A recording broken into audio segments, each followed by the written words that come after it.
Et c'est notre nouveau rendez-vous sur Sud Radio depuis la semaine dernière. Fier d'être français. Bonjour Sophia Benhamar. Bonjour. Merci d'être avec nous ce matin sur Sud Radio. On va essayer de vous découvrir, de connaître votre personnalité. Fier d'être français, je rappelle l'idée de l'émission. Ce sont tous ces destins incroyables, ces histoires de réussite de Français qui sont issus de la diversité et qui ont réussi à se forger un destin unique. Et le vôtre ce matin, on va le découvrir ensemble sur Sud Radio.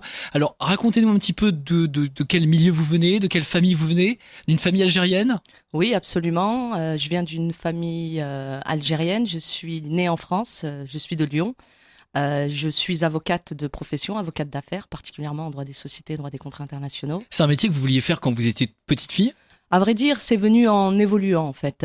J'ai toujours été curieuse de beaucoup de choses, mais très tôt, j'ai appris la nécessité de maîtriser la langue française, la langue de Molière. Et j'ai très tôt compris que le métier d'avocat pouvait m'apporter cette grande chance de m'exprimer et de lutter aussi contre de nombreuses difficultés qu'on pouvait voir dans la vie, que les gens vivaient au quotidien. Et quand vous êtes orienté vers cette carrière, votre famille vous a soutenu, vous a entouré ? Absolument, j'ai la chance d'être issue d'une famille très aimante, avec beaucoup d'énergie et surtout beaucoup de valeurs, notamment celle du respect. Très tôt dans ma vie et de manière continue, le respect a été une des valeurs fondamentales, un pilier comme une colonne vertébrale. Alors 2 piliers, l'affection, l'encouragement par la famille et puis aussi les valeurs de la République avec l'école, les études. Absolument, l'école, les études, et je suis moi-même un pur produit de l'école, de l'éducation française, puisque j'ai fait toute ma scolarité au sein de l'éducation française. J'ai bénéficié de l'école, de l'université, et ça m'a aussi donné la chance, puisque j'ai étudié aux États-Unis, de voir ce comparatif, la chance que nous avons en France d'avoir cette éducation, ces professeurs qui sont dévoués aux élèves, alors que dans d'autres pays, c'est absolument différent. Alors vous avez une carrière incroyable, vous êtes arrivé dans l'industrie, dans un milieu d'hommes, dans un milieu très traditionnel aussi, très lourd aussi, conseillère juridique chez EADS notamment. Vous avez travaillé à Toulouse ? J'ai travaillé à Paris au siège à l'époque de la direction juridique du groupe, ex-EADS, puisqu'il s'appelle Airbus Group maintenant. Et ça a été une véritable chance, puisque EADS, c'est vraiment le groupe d'excellence de l'aéronautique, la défense, l'aérospatiale. Des produits d'excellence aussi à tout niveau, l'ingénierie, c'est la Rolls-Royce de l'ingénierie, pour ensuite continuer dans un cabinet international anglo-saxon. Et après vous vous êtes dit, allez Sophia, je vais voler de mes propres ailes, j'y vais, je me lance. Absolument, j'ai toujours eu cet esprit entrepreneur. Avant d'être entrepreneur, j'ai su qu'il fallait maîtriser les outils, j'ai fait en sorte de les maîtriser. Et effectivement, j'ai volé vers l'entrepreneuriat et j'ai fondé mon propre cabinet, Soben Law. Voilà, et vous pensez également aux autres, à celles et ceux qui vont arriver après vous, qui sont issus de la diversité. Vous collaborez aussi au club 21e siècle, dont on parlait la semaine dernière. Ce club, rappelez-nous ce qu'il est et ce que vous y faites. Alors ce club accompagne, c'est un club qui accompagne des jeunes talents soit issus de la diversité, des femmes entrepreneurs, des hommes entrepreneurs. C'est aussi un club qui... C'est important l'exemple ? C'est très très important, surtout dans la société actuelle où on va dire que c'est un peu morose. C'est encore plus important d'avoir des exemples positifs, de dire que c'est possible et d'éviter. Enfin, on peut voir à la française le verre à moitié plein, à moitié vide. Je trouve que c'est extrêmement important de voir ce verre à moitié plein, de dire que c'est possible. Quand on veut, on peut être maître de son destin et il faut travailler et il faut de la persévérance. Cette inspiration-là, vous l'avez peut-être puisée un peu quand vous y êtes allé outre-Atlantique. On va écouter Barack Obama. Yes, we can. Yes, we did. Eh oui, ça c'est la conférence de fin de mandat. Absolument. Oui, nous pouvons. Oui, nous l'avons fait. Merci, Dieu vous bénisse.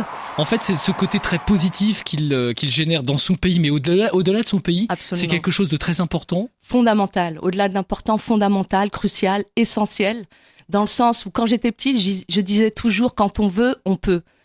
Obama l'a traduit bien sûr des années, des décennies après par le Yes We Can. Et je suis fière aujourd'hui de partager cette philosophie transfrontalière et de. Ce que vous voulez nous dire, Sophia Benhamar, c'est que toutes les portes ne se sont pas ouvertes devant vous en disant bienvenue, Sophia. Non, voilà ton destin.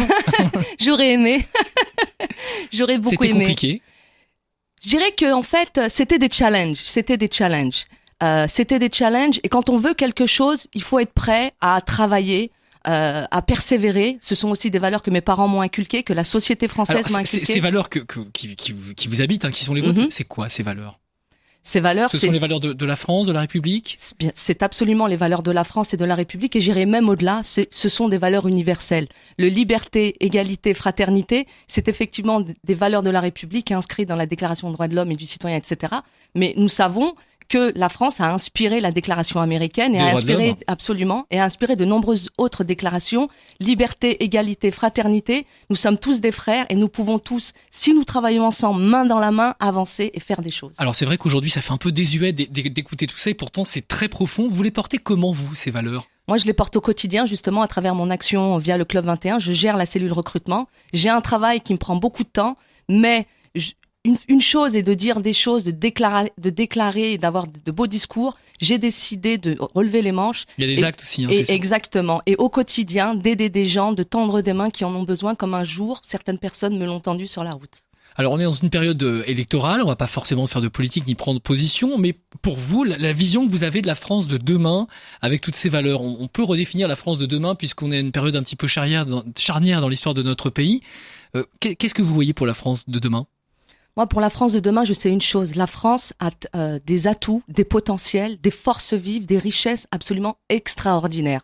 Aujourd'hui, ce qu'il manque, c'est de voir les choses d'un côté positif et de ne plus les voir ou arrêter de les voir d'un côté négatif. Il faut arrêter de dire ce qu'on n'a pas, il faut voir ce qu'on a et aller dans ce sens-là. Quand on regarde au milieu international que des grands dirigeants et des entreprises ou des fonds d'investissement mettent de l'argent pour investir en France dans nos talents et qu'en France, on a des moyens de le faire, on a des ressources, mais il faut aller chercher, regarder, se renseigner. Voilà, c'est quelque chose qu'on sent vraiment chez vous. Ce nom, qui est le nom de notre rendez-vous, Fier d'être français, oui. Vous le portez vraiment, c'est important pour vous. C'est très important pour moi parce que si je n'étais pas née en France, si j'étais née dans un autre pays, par exemple aux États-Unis ou dans d'autres pays ou en Inde que j'ai vu, et on sait qu'il y a des systèmes en Inde de caste, aux États-Unis, c'est le pouvoir de l'argent.